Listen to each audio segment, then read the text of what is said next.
Hello കൂട്ടുകാരെ, നമുക്ക് ഇന്നൊരു അട്ടിപ്പൊളി മട്ടൻ കറി ഉണ്ടാക്കിയാലോ? അപ്പൊ എല്ലാവർക്കും ആദിലക്ഷ്മി കിച്ചൺ വേളിലേക്ക് സ്വാഗതം. അപ്പൊ മട്ടൻ കറി എങ്ങനെ ഉണ്ടാക്കാൻ നോക്കാം. സിമ്പിൾ ആട്ടാ. ഒരു ചട്ടിയിലോട്ട് 2 ടീസ്പൂണോളം നല്ലെണ്ണ, 1 ടീസ്പൂണോളം ജീരകം, 1 ടീസ്പൂണോളം പെരുംജീരകം, 1 ടീസ്പൂണോളം കുരുമുളക്. ഇത് നന്നായി പൊട്ടി വറുത്ത് വരുമ്പോൾ അതിലോട്ട് 25 മുതൽ 30 ചെറിയുള്ളി, 10 വെളുത്തുള്ളി, 1 പീസ് ഇഞ്ചി. ഇത് പെട്ടെന്ന് വഴണ്ട് കിട്ടാനായിട്ട് ഇതിലേക്ക് ആവശ്യത്തിന് ഉപ്പ് ചേർക്കാം. എന്നിട്ട് നന്നായി വഴട്ടിയെടുക്കാം. ഇത് ചെറുതായൊക്കെ വഴണ്ട് വന്നു കഴിഞ്ഞാൽ അതിലോട്ട് 2 തക്കാളി, 2 തണ്ട് കറിവേപ്പില, മല്ലിയില, 4-5 മല്ലിയില തണ്ട്, 1 ടീസ്പൂണോളം മുളക് പൊടി, 2 ടീസ്പൂണോളം മല്ലിപ്പൊടി, 2 ടീസ്പൂണോളം കുഴമ്പ് പൗഡർ, അര ടീസ്പൂണോളം മഞ്ഞൾപ്പൊടി. ഇതും കൂടി ചേർത്ത് നന്നായി വഴട്ടിയെടുക്കുക. നന്നായി വഴണ്ട് കഴിഞ്ഞാൽ തീ ഓഫ് ചെയ്ത് ചൂടാറാനായി വെക്കുക. ഈ ചൂടാറുന്ന ടൈം ഒരു കുക്കർ എടുക്കുക. അതിലോട്ട് 2 ടേബിൾ സ്പൂണാണ് നല്ലെണ്ണ, പട്ട, ഗ്രാമ്പു, ഏലക്ക, സ്റ്റാർ ഓണിയൻ, ജീരകം, പെരുംജീരകം, തക്കോലം ഇതൊക്കെ ഇട്ട് മൂപ്പിച്ചതിന് ശേഷം 2 സവാള ചെറുതായി അരിഞ്ഞതും ഇഞ്ചി വെളുത്തുള്ളി ചതച്ചതും കൂടി ചേർത്ത് നന്നായി വഴറ്റി കൊടുക്കുക. പെട്ടെന്ന് വഴണ്ട് കിട്ടാൻ നമുക്ക് ഉപ്പ് ചേർക്കാം കേട്ടോ.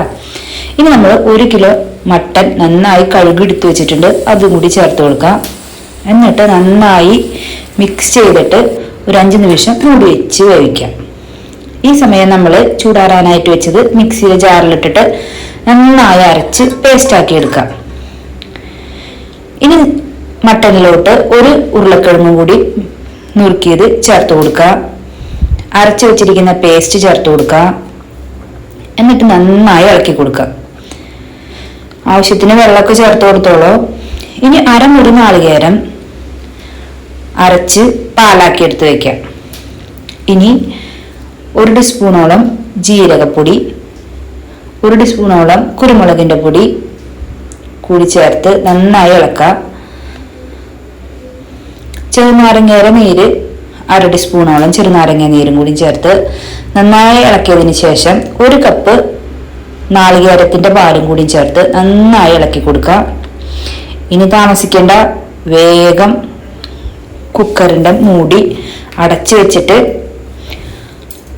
4 മുതൽ 5 വിസിൽ വരെ വരണ വരെ വെയിറ്റ് ചെയ്യാം. നന്നായി ചൂട് ആവിയൊക്കെ മാറിയതിന് ശേഷം തുറക്കുക.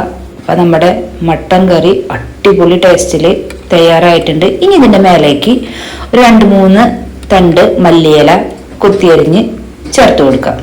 അപ്പം മക്കളെ അടിപൊളി ടേസ്റ്റാണ്. ചോറിനും ദോശയ്ക്കും ചപ്പാത്തിക്കും എല്ലാത്തിനും പറ്റിയൊരു മട്ടൻ കറിയാണ്. സിമ്പിളായിട്ട് ഉണ്ടാക്കാം. അപ്പം നിങ്ങളെല്ലാവരും മറക്കാതെ ട്രൈ ചെയ്യുക. ട്രൈ ചെയ്താൽ മാത്രം പോരാ, ആദിലക്ഷ്മി കിച്ചൺ വേൾഡ് കാണുക. ഇഷ്ടപ്പെട്ടാൽ ലൈക്ക് ചെയ്യുക, ഷെയർ ചെയ്യുക, സബ്സ്ക്രൈബ് ചെയ്യാൻ മറക്കല്ലേ. Bye bye friends.